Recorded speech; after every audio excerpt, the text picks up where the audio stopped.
ज्ञानाञ्जनशलाकया।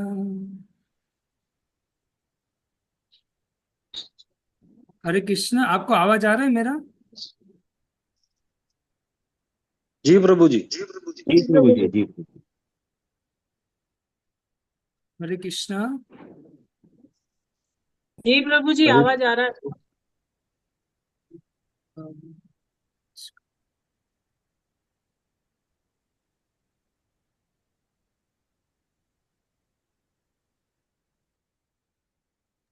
हरे कृष्ण, आपको आवाज आ रहा है मेरा? हरे कृष्ण। जी प्रभु जी। जी प्रभु जी, आ रही है आवाज।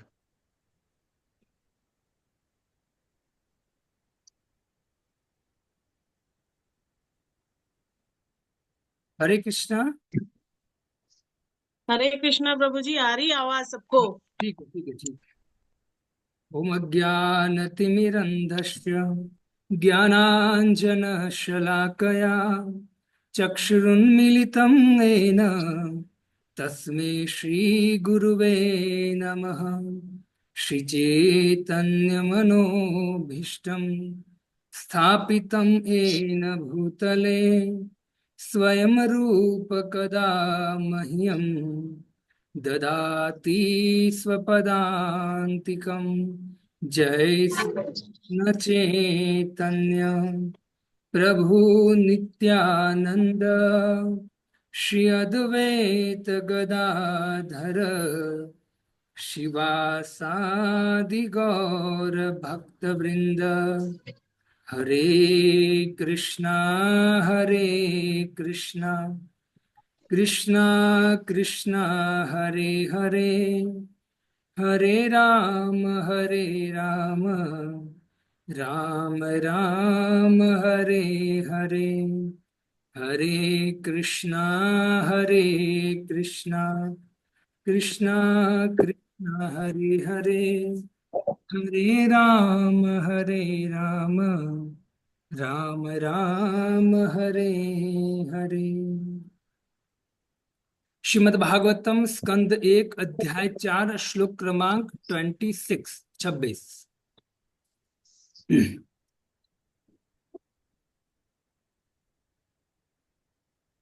एवं प्रवृत्तस्य सदा भूतानां श्रेयसी द्विजा सर्वात्मकेनापि यदा नातुष्यद्धदयं तत। अनुवाद। हे द्विज ब्राह्मणों, यद्यपि वे समस्त लोगों के समग्र कल्याण कार्य में लगे रहे तो भी उनका मन भरा नहीं। हरे कृष्ण। तो सभी भक्तों का हार्दिक स्वागत है प्रतिदिन श्रीमद् भागवतम कक्षा में। हम श्रीमद् भागवतम के एक एक श्लोक और श्लोकों के शब्दों का आस्वादन कर रहे हैं, जो बहुत दुर्लभ है, सबको मिलता नहीं है। लेकिन ऐसी भक्ति वेदांत स्वामी श्रील प्रभुपाद जी की कृपा से हमको सुलभ हुआ है। तो विशेष हम आभार व्यक्त करते हैं इसी भक्ति वेदांत स्वामी श्रील प्रभुपाद जी का, जिसने हमको श्रीमद् भागवतम समस्त आचार्यों की टीका सहित प्रदान किया है। हम सरल भाषा में हम संस्कृत को भी समझ सकते हैं और सरल भाषा में संस्कृत के तात्पर्य को भी समझ सकते हैं। तो प्रभुपाद जी एक संत की विशेष कृपा है। तो पीछे हमने श्रवण किया कि वेदव्यास जी ने समस्त जीवों पर अकारण कृपा करने के लिए उसने वेद दिया, वेदों का विस्तार किया। वेदा का विस्तार से भी जो व्यक्ति समझ नहीं पाएंगे वेद के तात्पर्य को, उनके लिए महाभारत की रचना किया। तो वेदव्यास जी ने सब कुछ जीवों के कल्याण के लिए सब कुछ उसने लिखा, सब कुछ प्रदान किया जिससे जीव का कल्याण। अब देखिए भक्तों, वेदव्यास जी ने इतना सारा लिखा, उपनिषद 17 पुराण लेके सब कुछ लिखा, उसके बाद उसकी हालत क्या है वेद व्यास जी की, आप देखिए। हमने पिछले पिछले श्लोकों में श्रवण किया कि वेद व्यास जी ने बहुत मेहनत किया है हम सबके कल्याण के लिए। लेकिन जब इतना सब कुछ किया तो अब सुत गोस्वामी शौनक आदि मुनियों को कहते हैं, एवं प्रवृत्तस्य सदा भूतानां श्रेयसी द्विजा। हे द्विजो, मतलब सामने जो बैठे थे 28,000 ऋषि मुनि और द्विज ब्राह्मण थे, उनको संबोधन करते हुए सुत गोस्वामी कहते कि एवं प्रवृत्तस्य द्विजा, हे द्विजा, है ब्राह्मणों, जो वेद व्याज्य है और प्रवृत्त से सदा, और प्रवृत्त रहे सदा। किस चीज में प्रवृत्त रहे?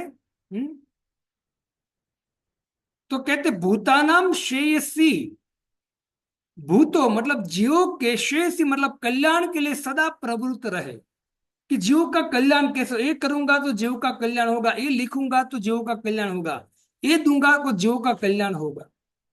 तो कहते प्रवृत्त से, और सदा प्रवृत्त रहे। जिस तरह से भौतिक जगत में भौतिकवादी व्यक्ति प्रवृत्त रहता है अपनी इंद्र तृप्ति के लिए, है ना, कि कितना मैं पैसा ज्यादा से ज्यादा कमाऊं, कितना मैं ज्यादा से ज्यादा भोग करूं, कितना मैं ज्यादा से ज्यादा इकट्ठा करूं, जिससे मुझे आगे आने वाले समय में मैं आराम से जी सकूंगा। तो ऐसे वो प्रवृत्त रहता है व्यक्ति भोग के लिए। वैसे जो वेद व्यास जी हैं, वो वेद व्यास जी समस्त जीव मतलब हम जैसे बद्ध जीवों के लिए प्रवृत्त रहे, हमारे कल्याण के लिए प्रवृत्त रहे। सर्वात्मना केनापि यदा, और कहते हैं कि सभी प्रकार से वो प्रवृत्त है, सभी प्रकार से जीव का कल्याण करना चाहते थे वो, सभी प्रकार से। यदा, लेकिन न, नहीं, अतुष्यत हृदयम तत, लेकिन फिर भी वो न, नहीं, अतुष्यतम, उत्तुष्ट नहीं हुए, हृदयम हृदय से। इस समय देखो भक्तों, इतना लिखा है वेद व्यास जी ने कि इनको खाली इतना बोलेंगे ना कि पद्म पुराण में इतना श्लोक, स्कंद पुराण में इतना श्लोक, फलाना पुराण में इतना श्लोक, तो भी हम थक जाएंगे। इतना वेद व्यास जी ने लिखा है हमारे कल्याण के लिए।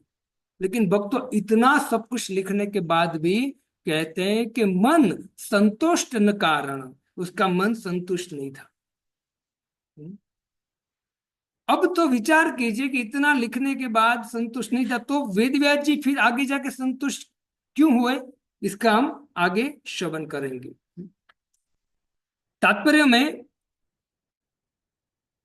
कहते श्री व्यासदेव अपने आप से संतुष्ट नहीं थे, यद्यपि उन्होंने जन सामान्य के चतुर्दिक कल्याण के लिए वैदिक साहित्य तैयार किया।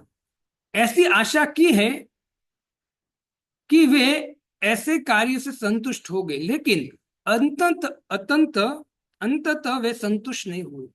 सब कुछ लिखने के बाद अनेक प्रकार का, आप शास्त्र पढ़िए, अनेक प्रकार की वस्तु लिखा है, बहुत सुंदर सुंदर, जीव के कल्याण के लिए, कि जीव एकदम नीच जीवन से उच्च जीवन तक कैसे पहुंच सकता है, वो सब प्रोसेस वेद व्यास जी ने लिखा है। लेकिन फिर भी यहाँ सुत गोस्वामी कहते हैं कि न अतुष्यत हृदय, उसका हृदय संतुष्ट नहीं था। क्यों संतुष्ट नहीं था, आगे पढ़ते हैं। नाति प्रसीद हृदय सरस्वत्यास्तटेषु चो वितर्य कर्य न विविक्तस्थ इदं चोवाच धर्मवी। इस प्रकार मन में असंतुष्ट रहते हुए ऋषि ने तुरंत विचार करना प्रारंभ किया, क्योंकि वे धर्म के सार के ज्ञाता ओ मन ही मन कहा। अब मन में, अब वेद व्यास जी ने विचार किया कि मैं इतना लिखा, इतना संतुष्ट जीव को करने के लिए, जीव के कल्याण के लिए मैंने इतना सब कुछ लिखा है, लेकिन फिर भी मेरा मन ही संतुष्ट क्यों नहीं है। अब सुनिए ध्यान से, मैं आपको सिद्धांत समझाता हूं। नाति प्रसिद्ध हृदय, वो प्रसन्न नहीं थे अपने हृदय से। सरस्वत्या तटे शुचो, सरस्वती नदी के किनारे गए, वहां बैठे, आचमन किया भक्तों, और आचमन करके विविक्तस्य, एकांत में बैठे, इदम चोवाच धर्मविद, और वो धर्म के लिए विचार करने के लिए कि मैंने इतना लिखा है जीव के कल्याण के लिए, और जीव का कल्याण तभी हो सकता है जब वो वेद के अनुसार जीवन जी। तो मैंने सब कुछ लिखा है, फिर भी मेरा मन संतुष्ट क्यों नहीं है, वो अपने आप में विचार करने लगी। जिस तरह से भक्तों, जब इस संसार में व्यक्ति के पास गाड़ी बंगला सब कुछ है, लेकिन व्यक्ति फिर भी टेंशन में रहता है, चिंता में रहता है कि मेरे पास इतना सब कुछ है, फिर भी ये सब कुछ मेरे कंट्रोल में क्यों नहीं है, मैं जो चाहता हूं वो क्यों नहीं होता है, मेरी बीवी मेरे बच्चे फिर भी मुझसे क्यों चिढ़ते हैं, मेरे पास सब कुछ है फिर भी क्यों मैं असंतुष्ट हूं। तो ये मैं जो बात बता रहा हूं, ये क्या सत्य है संसार में? जी प्रभु जी। आप सब मानते हो, सब मानते हो आप? जी प्रभु जी। दो दो व्यक्ति मानते, दूसरे लोग नहीं मानते हैं। जी जी प्रभु प्रभु जी। जी। जी प्रभु क्योंकि जी। जी हर एक व्यक्ति भक्तों, चाहे कोई व्यक्ति 10,000 कमा रहा है, चाहे व्यक्ति 20,000 कमा रहा है, चाहे कोई व्यक्ति 20 लाख कमा रहा है, या कोई 20 करोड़ रुपए कमा रहा है, वो निश्चित है कि वो अपूर्ण होने के कारण कितना भी उनका पदार्थ इकट्ठा कर ले, फिर भी क्या रहेगा, चिंता में रहेगा। और वो विचार करेगा एकांत में बैठकर, अरे सब कुछ तो है मेरे पास, क्या नहीं है, क्या कमी है, फिर भी मुझे टेंशन क्यों, चिंता में क्यों लगा हूं मैं, फिर भी चिंता क्यों है? है ना? हर एक व्यक्ति का यही प्रॉब्लम है। स- कुछ भी हो जाए, आ जाए उनके पास, लेकिन फिर भी व्यक्ति दुखी रहेगा, है ना? अब जब दुखी रहता है तो व्यक्ति क्या करता है, एक आध में विचार करता है कि ये क्यों ऐसा, मेरे पास तो सब कुछ है फिर भी चिंता क्यों है, और ऐसे एकांत में बैठता है ना, अनेक प्रकार की चिंता सताती है उनको। तो बस ऐसे ही वेद व्यास जी, ये भौतिक जगत की बात मैंने किया, वेद व्यास जी की आध्यात्मिक बात बोले तो कहते हैं कि वेद व्यास जी ने सब कुछ प्रदान किया जीवों के कल्याण के लिए, लेकिन फिर भी वो असंतुष्ट थे। और जब असंतुष्ट थे भक्तों, तो एकांत में बैठे, विविस्तस्थ इदम चोवाच धर्मविद, एकांत में बैठ गए, और एकांत में बैठ के उसने विचार किया कि मैंने धर्म के सार के ज्ञाता को मन ही मन सब कुछ कह दिया है, मतलब धर्म के ज्ञान को, सार को दे दिया है, फिर भी मन ही मन वो सोच रहे हैं कि क्या कमी है, क्या कमी है, क्या प्रॉब्लम कहाँ है, मैं संतुष्ट क्यों नहीं हूं, ऐसे क्यों हो रहा है ना? तो हम हमारी भी यही स्थिति है भक्त, हम अपनी बुद्धि से, अपने मन से एकांत में बैठ के विचार करते, सब कुछ तो है मेरे पास, फिर भी क्यों मैं चिंता में हूं, अनेक प्रकार की चिंता घेरी रहती है। लेकिन देखो भक्तों, जिस तरह से हम लोग सब कुछ होने के बाद भी जब चिंता घेरी रहती है, तब एकांत में बैठ के अपने मन और बुद्धि से विचार करते हैं कि क्यों, ऐसे वेद व्यास जी ने भी अकेले बैठकर विचार किया, क्यों ऐसा क्यों, लेकिन वो अपने मन से, बुद्धि से जब वेद व्यास जी विचार कर रहे हैं, तो उनको कोई समाधान नहीं मिलेगा, जैसे हमको भी नहीं मिलता है। ये बहुत सुंदर सिद्धांत दिया गया है, ये खाली वेद व्यास जी की कथा नहीं है, इनके द्वारा हम समझ सकते हैं कि वेद व्यास जी भी एकांत में बैठकर विचार कर रहे हैं कि ऐसा क्यों हो रहा है, सब कुछ तो दिया है मैंने, फिर भी संतुष्ट क्यों हूं। वैसे हम भी विचार करते हैं अपनी मन बुद्धि से, ऐसा क्यों हो रहा है, इतनी चिंता क्यों, सब कुछ तो है मेरे पास। लेकिन भक्तों एक बात मैं बता दूं, जब कोई समस्या आती है जीवन में, चिंता दुख उपाधि, तब कभी भी हम एकांत में बैठकर अपनी मन बुद्धि से विचार करेंगे ना, कभी सॉल्यूशन निकलने वाला नहीं है। वेद व्यास जी भी एकांत में बैठे विचार किया, लेकिन सॉल्यूशन नहीं निकला। तो सॉल्यूशन कब निकला, कैसे निकला, आगे श्रवण करते हैं। तात्पर्य, ऋषि अपने मन के असंतोष का कारण ढूंढने लगे। सिद्धि तब तक नहीं मिल पाती जब तक कोई हृदय से संतुष्ट नहीं हो। हृदय की तुष्टि को पदार्थ से परे ढूंढना होगा। इससे जब तक हृदय संतुष्ट न हो ना भक्तों, कभी भी हम भक्ति में रहने के बाद भी सुखी नहीं हो पाएंगे। इससे हृदय संतुष्ट होना चाहिए, और हृदय तभी संतुष्ट हो सकता है जब हम गुरु और वैष्णव की आज्ञा के अनुसार उनकी शरण में रहेंगे, तब संतुष्ट होंगे। बाकी उनसे दूर रहेंगे, अब तो हम भी 16 माला करते हैं, हम भी रीडिंग करते हैं, हम भी दीक्षार्थी हो चुके हैं, अब क्या जरूरत है। जब ऐसी स्थिति आती है तो व्यक्ति कहीं भी रहेगा, दीक्षा ले ली है, 16 माला भी कर, फिर भी असंतुष्ट रहेगा। क्यों? क्योंकि उसने मूल जो आश्रय है उसने छोड़ दिया है। तो वेद व्यास जी ने भी मूल आश्रय को छोड़कर उसने कार्य किया है। तो मूल आश्रय को छोड़कर जब कार्य करते तो व्यक्ति असंतुष्ट रहता है। और मूल आश्रय क्या है, वो आगे श्रवण करेंगे। तो हर एक बात हमारे जीवन में कनेक्ट होती है ना, हर एक बात। क्योंकि हमारे हृदय में जो चल रहा है ना वो अपने मुख पे आता है, और जो वैष्णव होता है ना समझ जाता है कि इसके मुख में क्या चल रहा है, और वैष्णव सावधान रहता है ना, कि ये जो भी उनके हृदय में चल रहा है उसके मुख पर वो दिख रहा है ना, चाहे वो हंस रहा है, चाहे रो रहा है, चाहे कुछ भी कर रहा है, लेकिन फिर भी उनके मुख के हाव भाव से पता चल जाता है कि व्यक्ति अंदर दुखी है या सुखी है, या अंदर क्या भरा हुआ है ना। वो क्या कहाँ आ जाता है, मुख पर आ जाता है ना। वो देखने की नजरिया आध्यात्मिक कृपा से आता है। अब हृदय की संतुष्टि फिर भी नहीं मिली, अब आगे बढ़ते हैं। धृत व्रते नहीं मया छंदासी गुरुवोग्नय मानिता निर्वलीकेन गृहीतं चानुशासनम भारतव्यपदेशेन हि आ हि आम्नायार्थश्च प्रदर्शित दृश्यते यत्र धर्मादि त्रिशूद्रादिभिरच्युत। अब देखिए, मैं आपको बता चुका, वही वेद व्यास जी विचार कर रहे, देखो हमको शिक्षा देने के लिए। अब वेद व्यास जी बोल रहे, अपने मन ही बोल रहे हैं। मैंने कठिन व्रतों का पालन करते हुए वेदों की, गुरु की तथा यज्ञ वेदी की मिथ्या आडंबर के बिना पूजा की है ना। मैंने आडंबर नहीं किया, गुरु की पूजा की, वेद की पूजा की, यज्ञ की पूजा की, आडंबर नहीं किया, मैंने कपट नहीं किया है, अपने मन से सोच रहे हैं।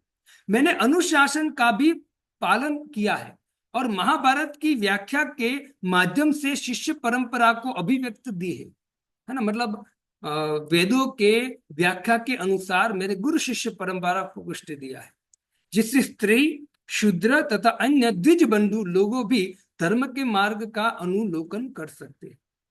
मैंने सब कुछ तो दिया है, मैंने एकदम जो नीच है, शूद्र है ना, उन लोगों को भी, मतलब जो व्यक्ति समझ नहीं पाते, नीच नहीं बोलेंगे, लेकिन जो समझ नहीं पाते वेदों को, शूद्र, द्विज, स्त्रियां, उनको, उनका उद्धार के लिए भी मैंने महाभारत जैसे ग्रंथ की रचना की है। मैंने सब कुछ तो दिया है, मेरे पास सब कुछ तो है, मैंने सब कुछ तो पालन किया है, फिर भी अंदर असंतुष्टि क्यों है।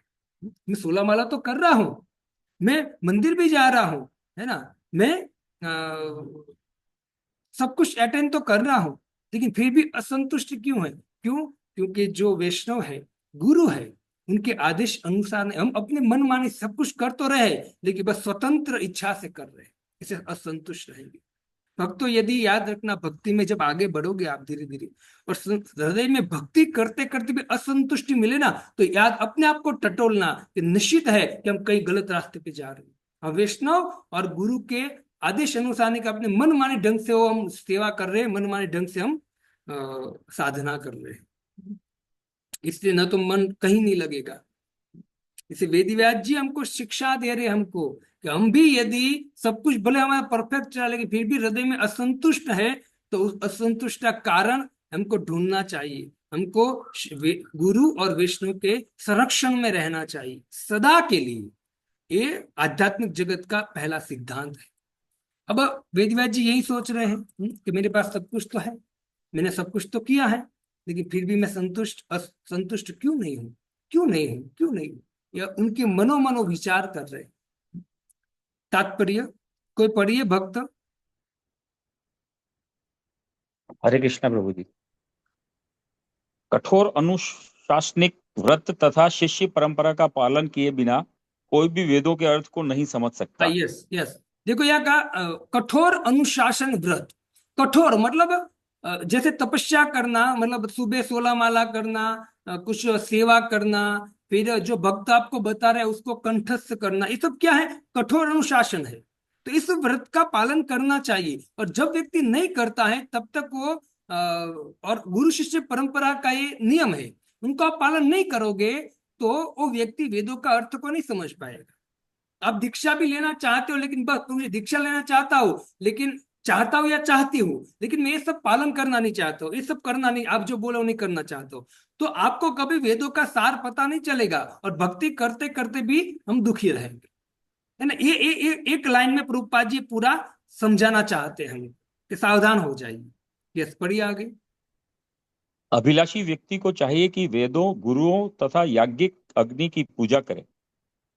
वैदिक ज्ञान की इन समस्त बारीकियों को क्रमबद्ध रूप में महाभारत में प्रस्तुत किया गया है, ताकि स्त्री वर्ग, श्रमिक वर्ग तथा ब्राह्मण, क्षत्रिय या वैश्य कुलों के अयोग्य व्यक्ति उन्हें समझ सके। इस युग में मूल वेदों की अपेक्षा महाभारत अधिक आवश्यक है। हाँ, यदि आपको महाभारत भी समझना है और कोई व्यक्ति नीच से नीच व्यक्ति हो, उनको भी यदि वेदों को समझना, वो भी समझ सकता है। देखिए कंडीशन क्या दिया है, तो कहता है अभिलाषी व्यक्ति, उनको क्या पहले क्या करना पड़ेगा, जिज्ञासा करनी पड़ेगी कि मुझे नहीं समझना है, मुझे वेदों को, गीता भागवतम को समझना है, मैं नहीं समझ पा रहा हूं, कोई बात नहीं, इच्छा है आपकी, अभिलाषा है आपकी, तो क्या करो, वेद को गुरु और आज्ञित यज्ञ की पूजा करो। आपको गुरु की शरण में जाना पड़ेगा, चाहे शिक्षा गुरु, दीक्षा गुरु, उनकी शरण में जाना पड़ेगा और उनकी बात को मानना पड़ेगा। वो आपको वेदों के अनुसार कुछ शिक्षा देंगे, उनको आपको अपनाना पड़ेगा। जब उस गुरु की बात को आप परफेक्ट समझ के उनका आज्ञा का परफेक्ट पालन करते हो, तो भले आप कितने भी नीच हो, आप भले कितने भी समझने में अक्षम हो, लेकिन गुरु और शिक्षा गुरु, दीक्षा गुरु और वेद को अच्छी तरह से फॉलो करना प्रारंभ करोगे, तो उनकी कृपा से आप नहीं समझ पा रहे हो, लेकिन उनकी कृपा से धीरे धीरे आप पूरे वेद को समझना प्रारंभ कर दोगे। क्यों? क्योंकि कृपा से आगे बढ़ोगे आप। तो ये एक कहना चाहता है ना। बारीकी से क्रमबद्ध रूप से महाभारत के प्रस्तुत किया गया है सब कुछ, लेकिन कंडीशन दिया है कि हमको गुरु की आज्ञा का पालन करना चाहिए।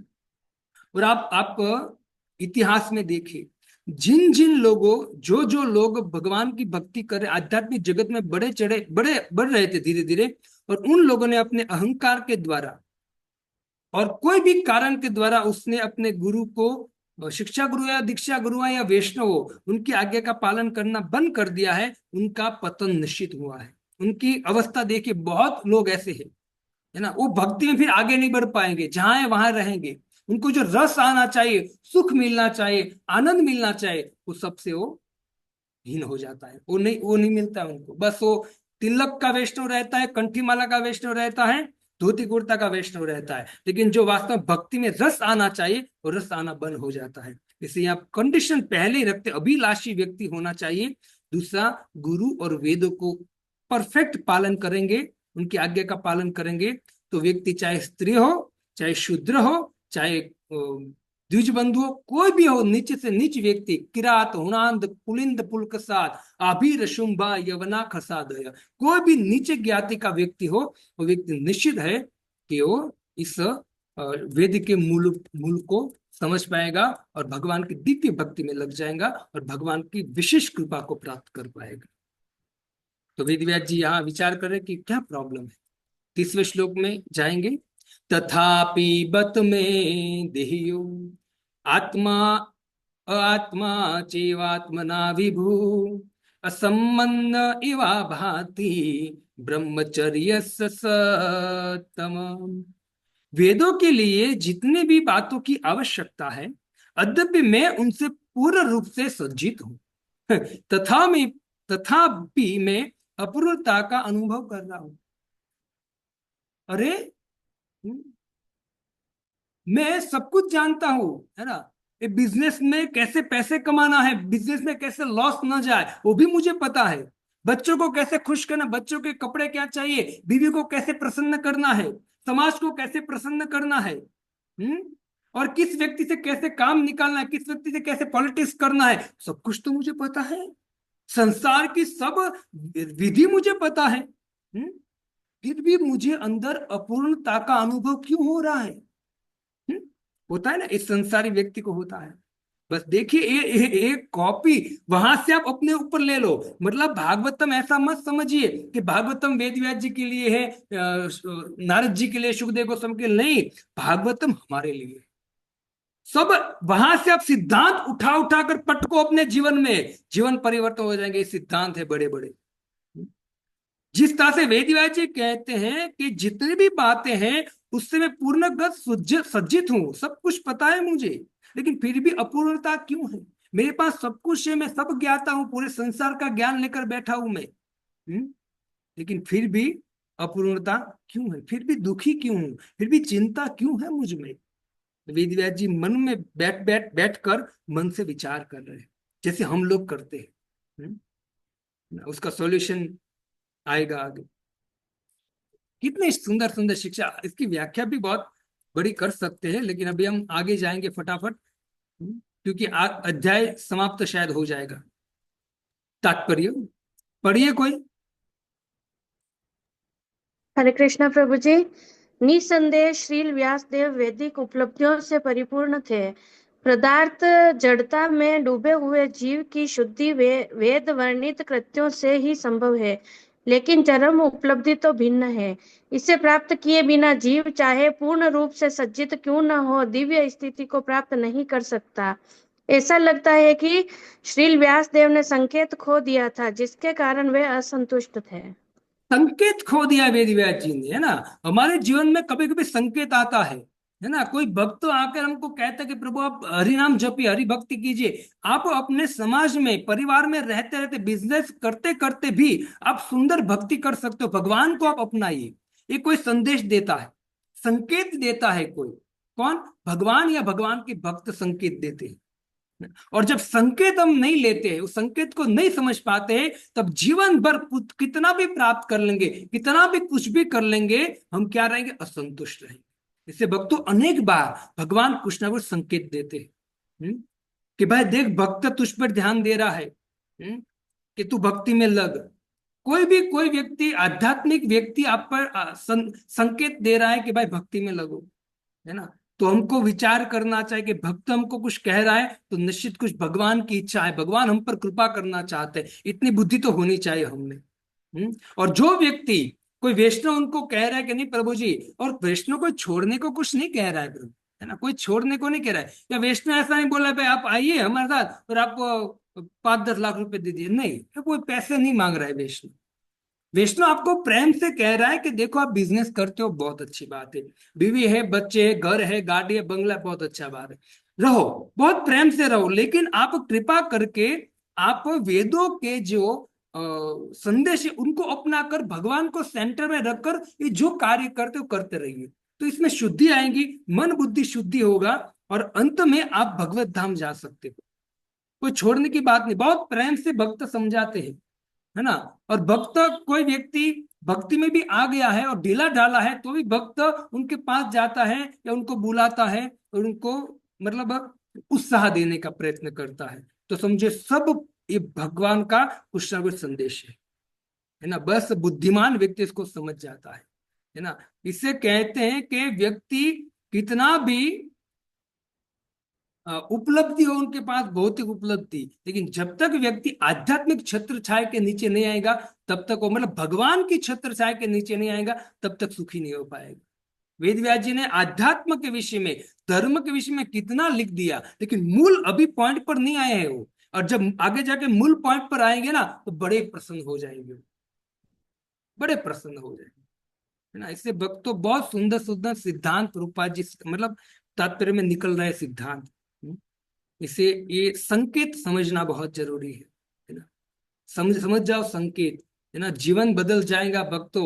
वरना याद रखना, भक्ति छोड़कर पूरा जीवन भौतिक जीवन जियोगे तो अगले जीवन में पता नहीं क्या बनेंगे, गधे बनेंगे, कुत्ते बनेंगे, बंदर बनेंगे, पता नहीं कहाँ भेज देंगे, है ना। कोई भी जगह पर भेज सकते हैं भगवान, कोई भी योनि में भेज सकते हैं।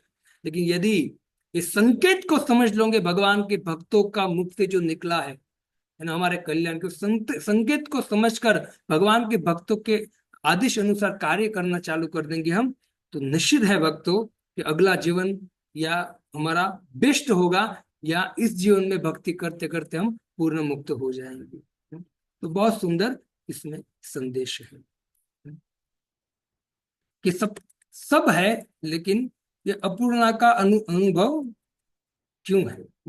जितनी बातों की आवश्यकता है मेरे मेरे जीवन में, तो सब तो है मेरे पास, सब कुछ ज्ञान है मेरे पास, है ना, सब कुछ ज्ञान है।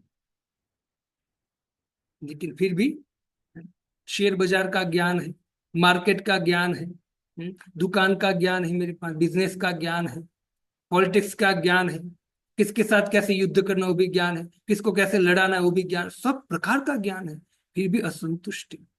भक्तों, जब कोई व्यक्ति सब कुछ होने के बाद भी असंतुष्ट रहता है ना, सुनिए ध्यान से, सब कुछ होने के बाद भी असंतुष्ट रहता है, दुखी रहता है, चिंता में भी रहता है ना, और वो व्यक्ति जिज्ञासा करता है कि क्यों सब कुछ तो है मेरे पास, फिर भी ये जिज्ञासा जब करता है ना तब उसको रास्ता मिलता है। लेकिन कम से कम जिज्ञासा तो करें, हम जिज्ञासा भी नहीं करते, है ना। हम चिंता में है, सब कुछ होने के बाद भी चिंता में, लेकिन कभी हम जिज्ञासा नहीं करते। ऐसा क्यों नहीं करते? करना चाहिए। ये जब करते, ये जिज्ञासा करके विचार करना चाहिए कि कुछ तो अभाव है मेरे जीवन में, बस ये जिज्ञासा करनी चाहिए। ये जब अभाव ढूंढोगे ना तो निश्चित है व्यक्ति धीरे धीरे भगवान के पास पहुंच जाएगा। ये अभाव ढूंढना चाहिए कि अभाव क्या है ना, क्या अभाव है। लेकिन दुर्भाग्य की बात है, पैसे, मान, सम्मान, है ना, दौलत, शोहरत के नशे में जो व्यक्ति अंधा हो चुका है ना, वो कभी भी ऐसे अपूर्णता को देख नहीं पाता है, जिज्ञासा नहीं करता है। ऐसे व्यक्ति का दुर्भाग्य है। और जो भक्त आपको समझाता है, संकेत देता है कि प्रभु भक्ति कीजिए, है ना, और उस संकेत को हम नहीं अपनाते हैं और उनकी बात को हम अनमनस्क कर देते हैं, तो समझो आप भगवान के आदेश को ठुकरा दिया है, जैसे नरसिंह मेहता के भाई ने ठुकराया था। कभी चर्चा करेंगे इसके विषय में।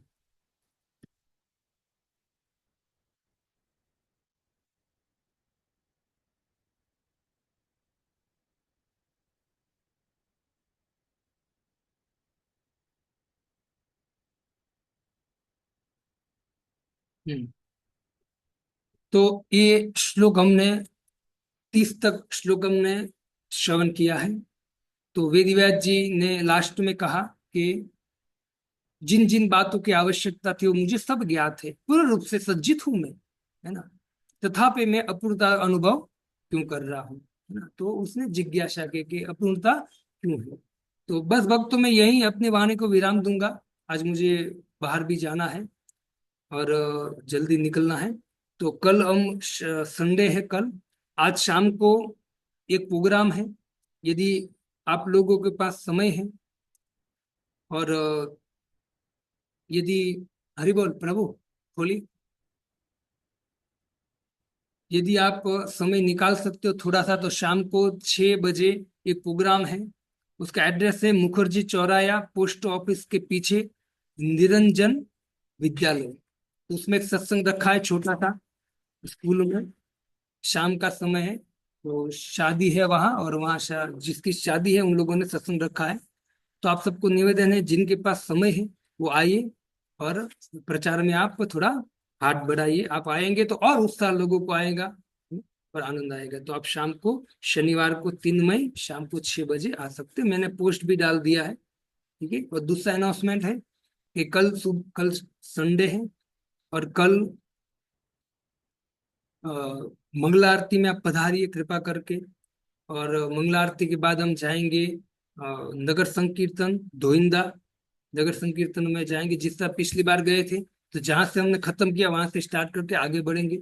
तो इतना आनंद आता है नगर संकीर्तन में। तो आप सबको निवेदन है, आप लोग आइए, तो हरिनाम संकीर्तन का आनंद लीजिए, चैतन्य महाप्रभु की कृपा प्राप्त कीजिए और प्रभुपाद जी की भी प्रचार करके कृपा प्राप्त करने का प्रयत्न कीजिए। सब कल आइए संडे नगर संकीर्तन में, और संडे शाम को भी प्रोग्राम रहेगा।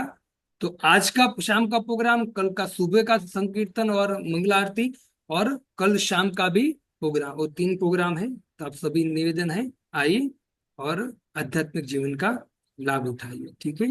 हरे कृष्णा। श्रील प्रभुपाद की जय। जय निताय जय गौर हरि जय। प्रेमानंदे हरि हरि हरि हरि हरि बोल। बोल।